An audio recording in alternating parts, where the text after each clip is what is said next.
Just wondered if I could hear from our Ocean Falls guests here, to think back, what is your fondest memory of Ocean Falls, individually? That's a really good question. You gotta get this one. But I want to see it through your eyes, through your words. The fact that there was no cars, that you didn't have to ask your parents. Yeah, didn't have to tell them where you're going or who with or anything, you just went. I remember going out to Wallace Bay a lot, and the campfires on the beach.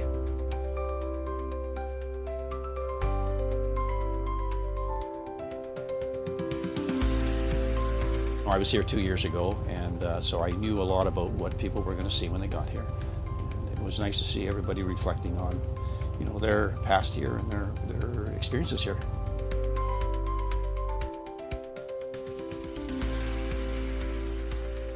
As much as anything, yes, we were swimmers. I love to swim. But I think it was a community of the swimmers and the community of Ocean Falls.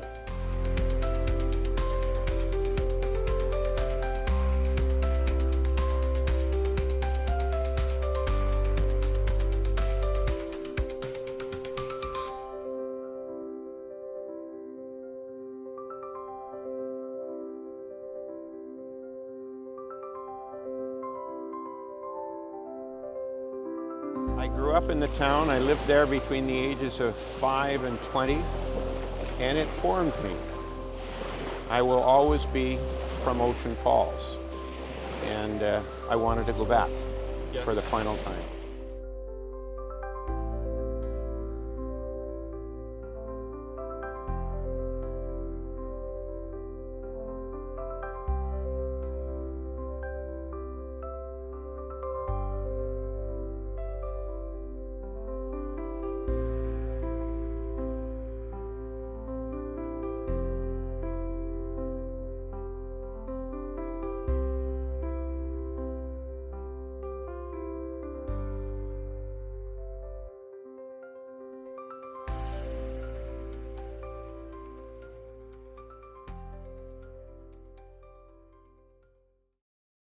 What do you guys think about whenever Papa talks about Ocean Falls? Are you kind of like, I'm like, yeah, I love it. really? Yeah, I love it. Solely, what about you? When Papa starts talking about Ocean Falls, what do you usually do? I'm like, blah, blah,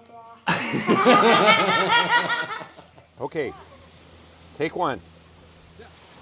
So from 1948 until 1975, some of the best swimmers in Canada came from the remote coastal mill town called Ocean Falls.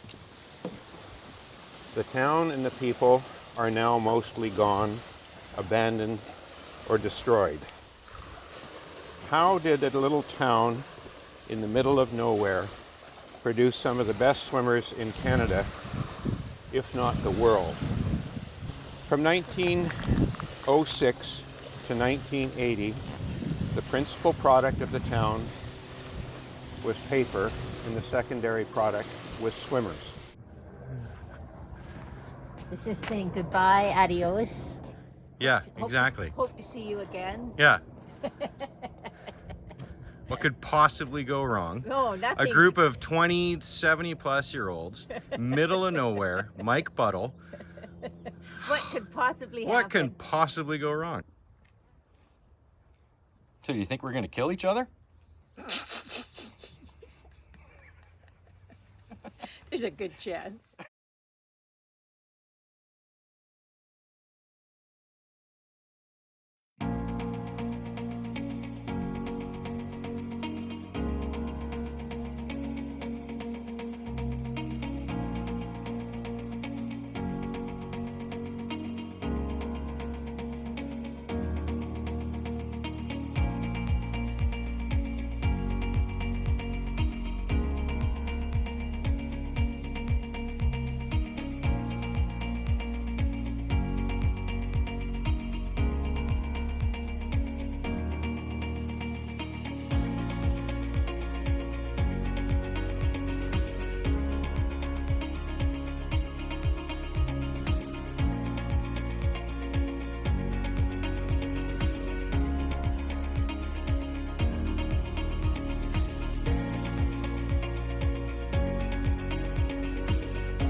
Ocean Falls was 325 miles north of Vancouver on the coast of British Columbia, about halfway between Vancouver and Prince Rupert.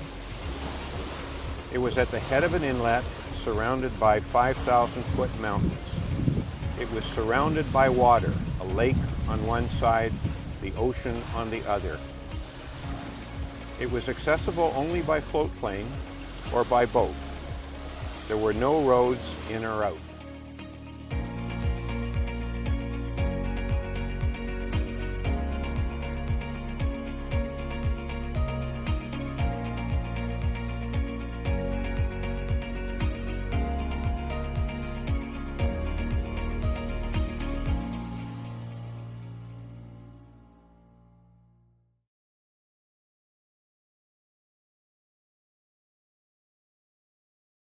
My name is Brian McDaniel. I am almost 76, and I lived in Ocean Falls from 1953 to 1968, 15 years, between the ages of 5 and 20. My name is Diane Gate. I lived in the Ocean Falls from 1951 till 1964, when my father was going to work in Montreal as a swim coach there, and we left Ocean Falls. My name is Laurie McNeil. I was born in Ocean Falls in 1959 and moved away in 1971, just before my 12th birthday. I'm Jane Gregg Drown, and I lived in Ocean Falls twice. I'm the only one here, I think. My name is Don McNeil. I resided in Ocean Falls from 1953 till 1971, when I left to move to Kitimat. My name is Kathy McNeil. I lived in Ocean Falls from the time I was born, 1954, until I graduated in 1972. I'm Ann McDaniel Linton.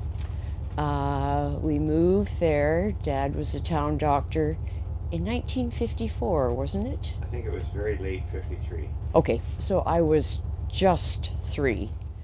When my dad said we're going back to Ocean Falls, we were thrilled.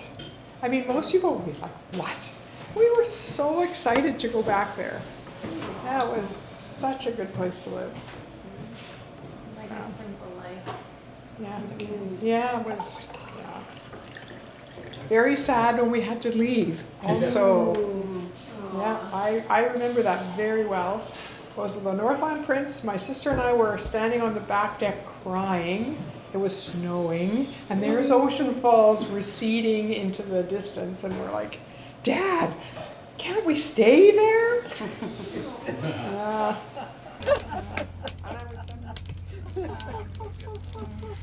Big handle grabbers. Yeah.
nice here, the metal, it doesn't have big holes in it. I keep thinking, oh, I'm going to go right through.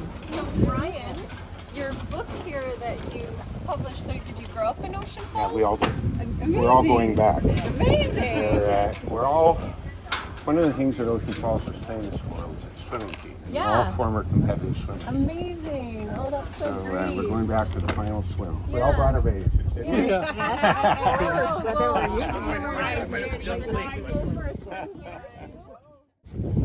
was a very good swimmer.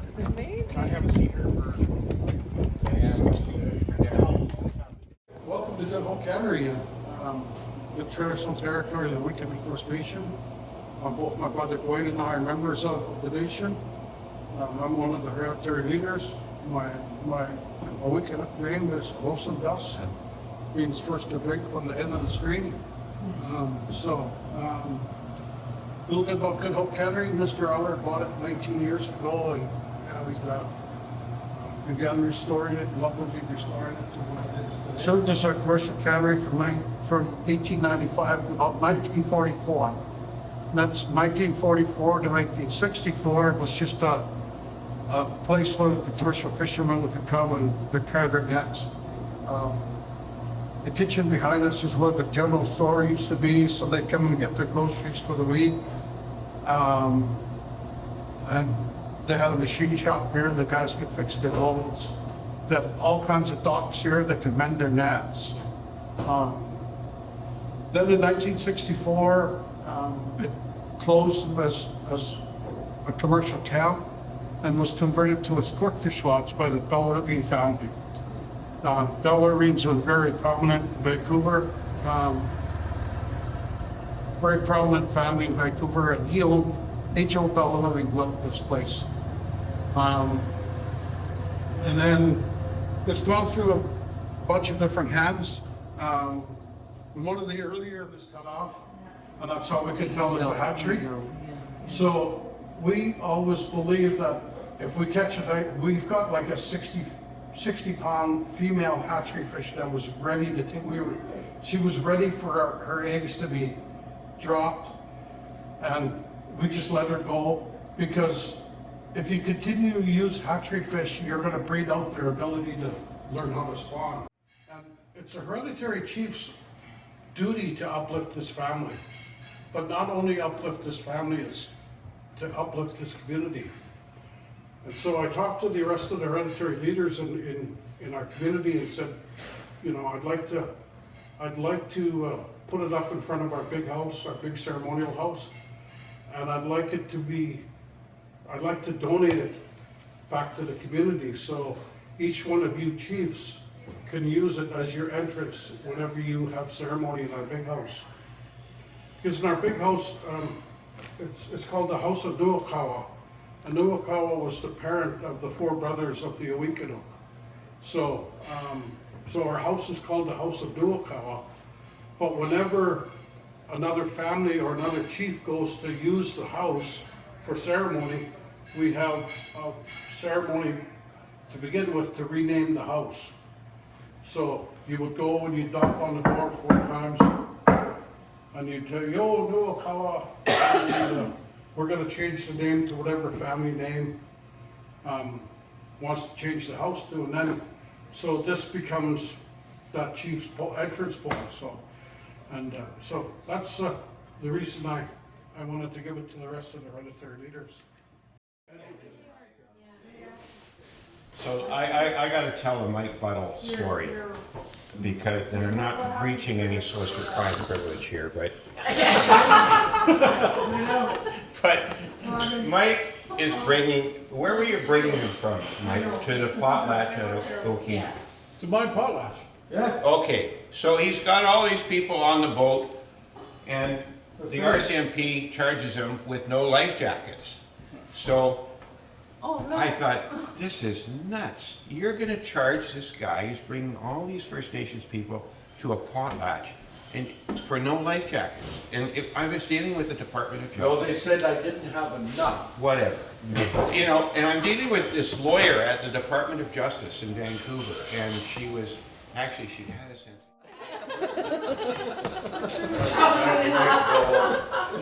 Probably the first one, eh? You're right. Now you know. Who was in that room? I wonder if I can ask everybody a question. Yeah, you change the subject before finalists.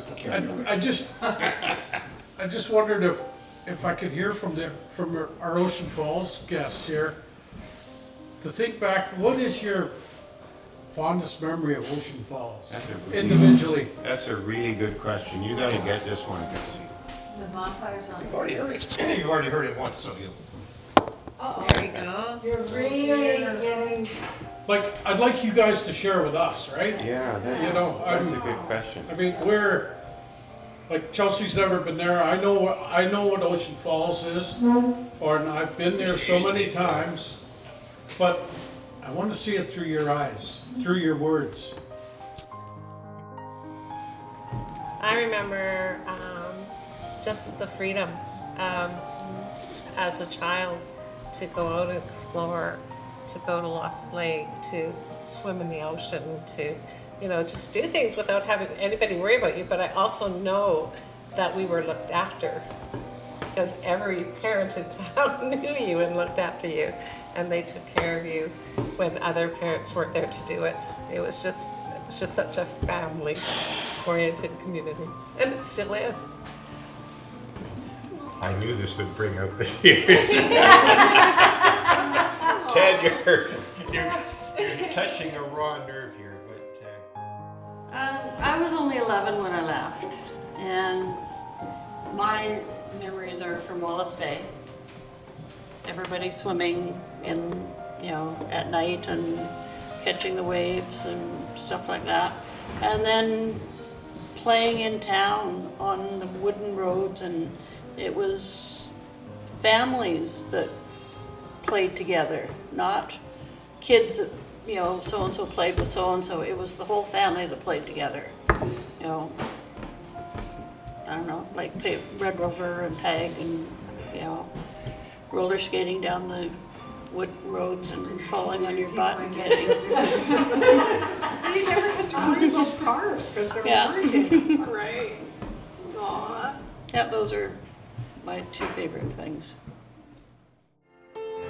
In September of 1906, the steamer Venture journeyed to the head of Cousins Inlet and dropped a crew of 25 men to start clearing a site for the new town site of Ocean Falls, British Columbia. The site was perfect for a pulp and paper operation. It had unlimited hydropower resources, located directly on the ocean shore at a protected deepwater harbor, fed by a large freshwater reservoir that was pure enough for pulp manufacture without filtration. Over the next half-century, a building boom ensued as Ocean Falls became the bustling hub of commerce on British Columbia's central west coast. Sustained by an 80-foot hydroelectric dam, a mammoth pulp and paper mill, and a prosperous fishing fleet, the town's population grew to 5,500. But Ocean Falls was unlike any other town in North America due to its unique combination of two factors. It was isolated with its own road system that was not connected to the rest of the world, making it only accessible by water and air. And aside from some privately owned homes in its suburbs of Martin Valley, the entire town was owned by the pulp and paper interests. After changes in mill ownership over the decades, the assets of the town finally came to rest in the hands of the huge Crown Zellerbach Corporation. But it was this very isolation that gave the people of Ocean Falls a unique lifestyle, abounding with a community spirit seldom found in the Canadian culture. Almost from the beginning, athletics became a big part of the town. There was a baseball park, a football club, lacrosse teams, and wrestling teams. And then there was its swimming club, where the little town was to achieve worldwide acclaim. Local swimmers were cleaning up in provincial and Canadian meets, and in 1948, Alan Gilchrist was the first of many Ocean Falls swimmers to compete in the Olympics. For the next 20 years, the little pool at Ocean Falls spawned many world-class athletes.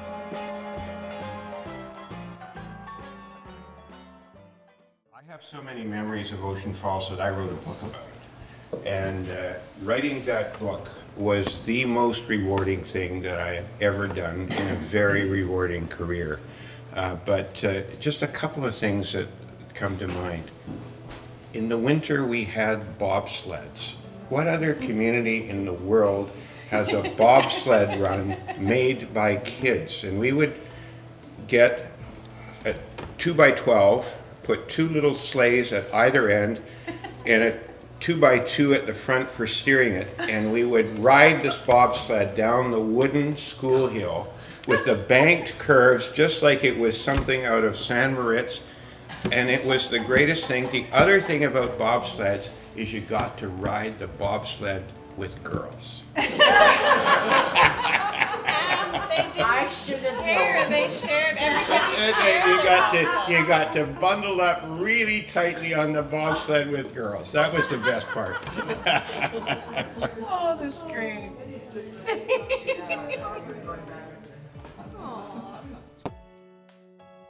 Lived in a bunch of different places, and I lived in Ocean Falls twice. And the great thing about Ocean Falls was you didn't have to worry about cars or television or any of that stuff. You were just, you know, you went to school, you came home, you did what you did, you went swimming, you came home, had dinner, and you never had to worry about the people next door or whether somebody was speeding their car or any of that stuff. When we went back there, I went back there when I was going into grade 8, and when my dad said we're going back to Ocean Falls, we were thrilled. I mean, most people would be like, what? We were so excited to go back there. That was such a good place to live. Like a simple life. Yeah, yeah, it was, yeah. Very sad when we had to leave. Also, Good morning, Flo. How are you Reno. How are you this morning? I'm fine. How are you? Pretty good. It's a nice day today. Very good. Are you coming in for coffee? Not at the moment. Oh, not at the moment. Can you tell me a little bit about Ocean Falls in a few short words? In a few short words? Well, Ocean Falls has been a very, very good place to live. I'm anxious to go, but I would never say anything against Ocean Falls. It's been very good to us. And we'll be leaving in approximately a couple of months.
And 70,000, and it's 70,000 down to 70, and it's 70 to 71, and it's 71 to 72, and it's 72, and it's 72,000, and it's 73, and it's 73, and it's 74, and it's 74,000 down to 70.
That's great. Great question, Ted. That was a Thanks. lovely question. You get a bit of a sense.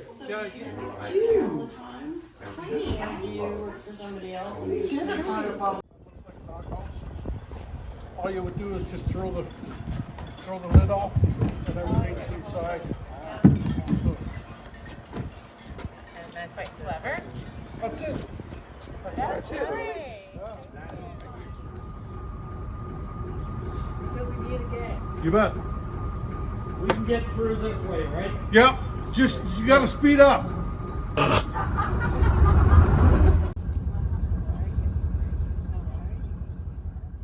What would you say Ocean Falls and your association with the swim team taught you for your success in life as a nurse? What did you pick up in Ocean Falls that enabled you to thrive as an adult? I think commitment and responsibility, hard work, because you don't get anywhere in life unless you work hard. You didn't get to go on the swim team unless you worked hard. I think those are two of the good things. So Dawn, you grew up in Ocean Falls, and you're one of the few of us who continued in a career in the reason why Ocean Falls existed, which was to make paper. But going back to your childhood in Ocean Falls, how did you get involved in the swim team? My earliest recollections of being in the pool was when I was probably 3 or 4 years old, and taking swimming lessons and trying to follow the hook down the floor as George was pulling it ahead of me. There's a little hook was there in case you didn't make it. He could actually grab you under the arms and pull you out of the water. So, when you were in Ocean Falls, other than the swimming team, what were your activities as a young guy, as a boy? Well, I was never a team player. I tried to play ball, but it just didn't work out. I tried to play soccer, that didn't work out. I have always been very much an individual sports guy. Swimming was individual, squash is individual. Now today, pickleball is played with a team, but that's probably the first team I've ever played with in my entire life, and I didn't start that until I was 70. What did your association with the Ocean Falls swim team instill in you that guided you through life?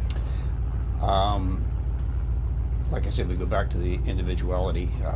Swimming is an individual sport. You get out of it what you put into it, and that is what I feel about life. You get out of it what you put into it. So Diane, you have come all the way from Ottawa to the West Coast for this trip, and you're a pretty special guest because you're all swimmers and your dad was our coach.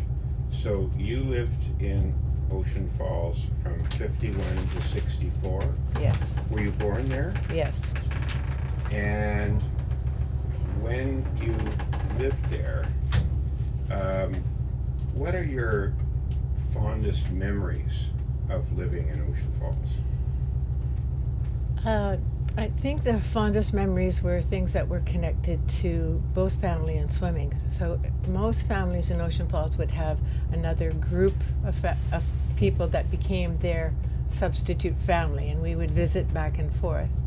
And I remember that I was extremely shy as a child, and even though we went to Rushfeld's almost every Christmas, I would hide behind the couch until I was at least 11. The other part, of course, was the swimming and the camaraderie that we had amongst the team. We worked really hard, but usually on Friday we got to play water polo or do something really fun and cool.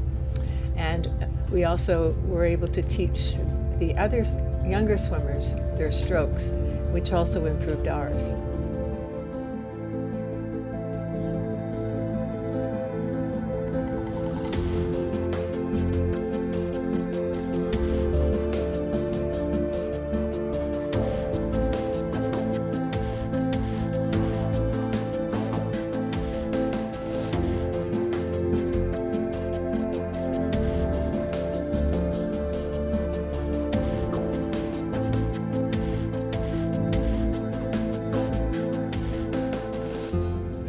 has been special for all of us.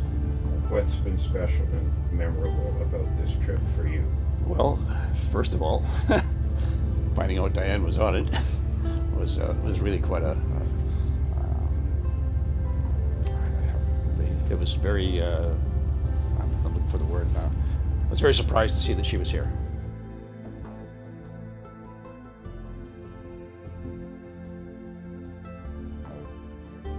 We were some of the best in the country, if not the best in the world. And it all had to do with Diane's dad, the coach, who told us that there was no reason why we, coming from this isolated little mill town in the middle of nowhere, couldn't be the best in the world. And we've all been successful. All of us sitting around this table have been successful. And we owe a lot of that success to the confidence and the expectations that George Gate instilled in us.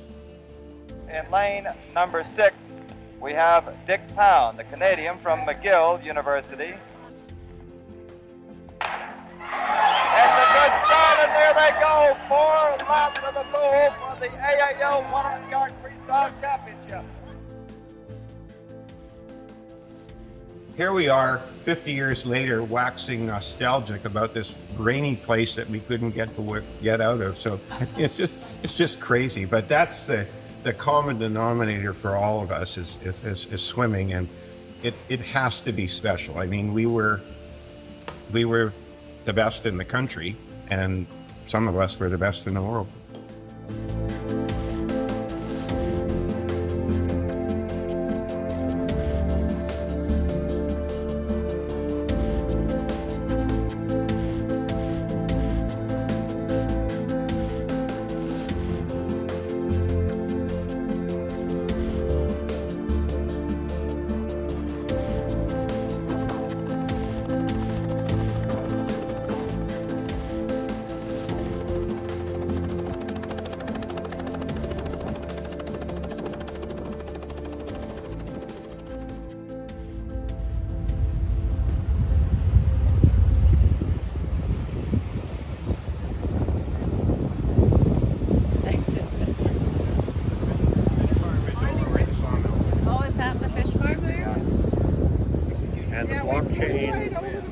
That was interesting because they only had water in one of the big tanks. It used to be something else. Yeah, you're right. And the blockchain or Bitcoin mines.